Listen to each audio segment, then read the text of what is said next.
A single red lamp glows above the privy purse door, and court insiders recognize the signal. The monarch is poring over medical graphs long after the violinists in the ballroom have packed away their Stradivari.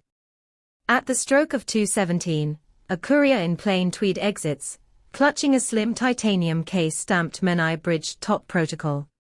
The case, observers note, is built to hold just 3 items: the accession script, the regency brief, and the sealed prognosis from the Royal Marston dated 8 days ago. Canada was supposed to calm the whisper mill. Instead it poured rocket fuel into it. 20 hours customized to look like 72. Touchdown in Ottawa, black Range Rover slides to Parliament Hill, the King descends, posture perfect, yet aides count 3 micro-stumbles between limousine and cenotaph wreath. Cameras crop the lower legs, Getty reframes the heel drag. Social media still catches the 1/8 of a second wince. 68 years have passed since Elizabeth II last opened Canada's Parliament. That is 11 Canadian Prime Ministers, 9 British monarch portraits on stamps around the Commonwealth, and one historic fact no spin doctor can bury: Charles's reign began with a biopsy needle. The Windsor brand knows theatre, it also knows actuarial tables. The flight manifest reveals 2 oncologists, and 4 pharmacists, and a portable PET CT scanner tucked beside the galley carts. Pilots hold altitude exactly 37,000 feet, because cabin pressure there equals the recommended baseline for the King's red cell count. In the VIP lounge, Charles signs 50 Jubilee photographs, while a digital pump whispers cyclophosphamide into a discreet arm port. The press release simply says, His Majesty reviewed correspondence. Inside Westminster, the Cabinet Office has already scheduled 8 change of sovereign resilience drills. Staff practice swapping Charles's cipher for William's on briefing folders in under 30 minutes. A civil service memo warns, any delay impacts gilt-edge market reassurance. Translation for the rest of us, uncertainty costs billions before breakfast. Sunday tabloids quote an anonymous peer who claims the Duchy of Cornwall accountants have moved £40 million into Regency liquidity. Treasury denies, the peer persists. Meanwhile, De La Rue printers in Debden add an unpublicized night shift, trial stamping polymer fibers with a new royal bust, just a test, they insist, yet the bust's aquiline nose is unmistakably William's, not Charles's. The King himself refuses to surrender momentum. He rises at 5:30, drinks Darjeeling, and dictates marginalia onto every policy memo. Staff admire the energy, doctors fear the cortisol spike. Queen Camilla, balancing loyalty and alarm, scribbles "pace yourself" on a sticky note and places it atop the red box. She later finds the note crumpled in the bin. Numbers tell the hidden tale. Charles logged 112 public engagements in April 2023. April 2024, 37. July's first draft diary lists 18, though 4 are penciled delegate, in aid shorthand. Oncology guidelines advise reducing long-haul flights. Charles schedules an August tour of Kenya anyway, his first as king to the Commonwealth's African jewel. Behind doors debate is ferocious. One doctor points to a chart. Aggressive travel could slash remission odds by 11%. Charles mutters the Churchill line, keep buggering on and the matter is parked, not settled.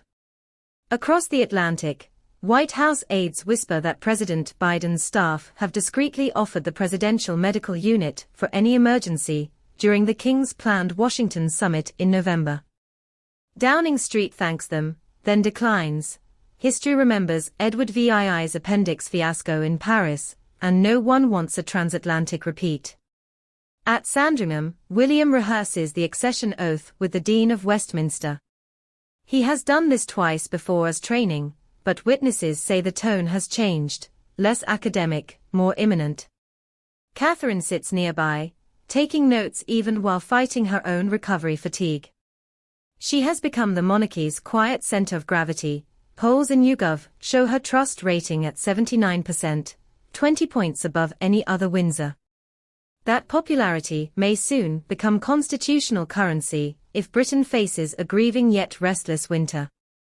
Camilla champions optimism. She orders the RAF Fairford fly past to feature the new KC 390 tanker, named Spirit of the Isles personally by the King. Public vigor must eclipse private vulnerability. But Camilla also schedules unannounced weekend retreats at Ray Mill, her Wiltshire refuge. Courtiers read the pattern: public steel, private tears. The Sussex question hovers like coastal fog. Harry's Beijing keynote on sustainable tourism triggers 4.2 million views, but one off-script remark spreads faster: when time is short, legacy matters most. Fleet Street frames it as a veiled comment on his father. Palace aides fume, William tightens jaw, Charles sighs. Family grief is public fodder these days. Reconciliation committees proposed by Archbishop Welby stall, neither side trusts the NDAs. Intelligence briefings add unconventional worry. MI5's extremism desk notes a surge in interregnum hazard chatter on fringe forums. Proclamations and lying in state rehearsals now include cyber containment contingencies, deepfake prevention, drone countermeasures. The monarchy's next transition will unfold in the TikTok age. One spurious clip could ignite a Republic hashtag in minutes. Inside St. James's Palace, heralds practice proclaiming the next sovereign from the balcony. They swap scripts without titles, a superstition, speak the name prematurely, tempt fate. Nevertheless, the trumpeters polish their silver. Medical checkpoint, August PET-CT. If tumor markers remain plateaued, public schedule edges upward. If they spike 15%, tear crimson letters dispatch. Households pre-authorize condolence protocols. The BBC clears week-long schedules. Gun carriage rehearsals shift from theory to overtime reality. September traditionally hosts the Braemar Gathering. Charles adores the Highland Games. If he cancels, note it in your diary, it may be the first domino. Yet there are bright markers too. Scientists pioneering CAR-T fusion cells at Cambridge brief the King personally, hopeful his trial qualifies by winter. Success rate in early trials, 62% durable remission. Charles reads every footnote, circles a phrase, median overall survival not yet reached. He smiles, the first genuine grin aides have logged in weeks, and quips, let's ensure that's still true when I'm 85. Meanwhile, Commonwealth capitals quietly hedge. Canberra commissions alternative oath cards bearing King William template fields. Strictly contingency, says the Governor-General's office. In Wellington, Government House inventories black-edged stationery stocks, last used for Queen Elizabeth's passing. Contingency everywhere. At night, Charles writes longhand letters to his grandchildren, sealing each with a thistle-embossed wax. Topics range from soil health to Greek icons. One envelope marked for George on coronation morning is slipped into the mahogany strongbox next to his will. And through palace windows, the public sees curated brightness. The King strolling Kew Gardens with school children to launch an oak planting initiative, the Queen opening a canine therapy ward, William chatting with veterans at the D-Day anniversary. Stagecraft to reassure a nation that the baton, however soon it passes, is in steady hands. But backstage, the stage hands hustle faster. De La Rue trial plates, Regency liquidity funds, Bentley rehearsals at 2 a.m., the monarchy, ever the master of continuity, is oiling every cog, because history rarely warns twice before turning the page. So keep eyes on 3 dates, the August scan, the Braemar Gathering, and the first frost of November when Washington beckons.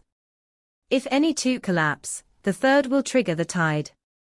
And next time we meet, prepare for revelations from inside Windsor's secret physiotherapy suite.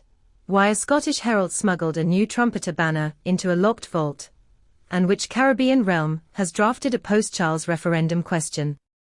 If you crave unfiltered royal reality spiced with the whispers they hope you miss, tap that like, Slide into subscription, and ring the bell that outchimes the palace clarions.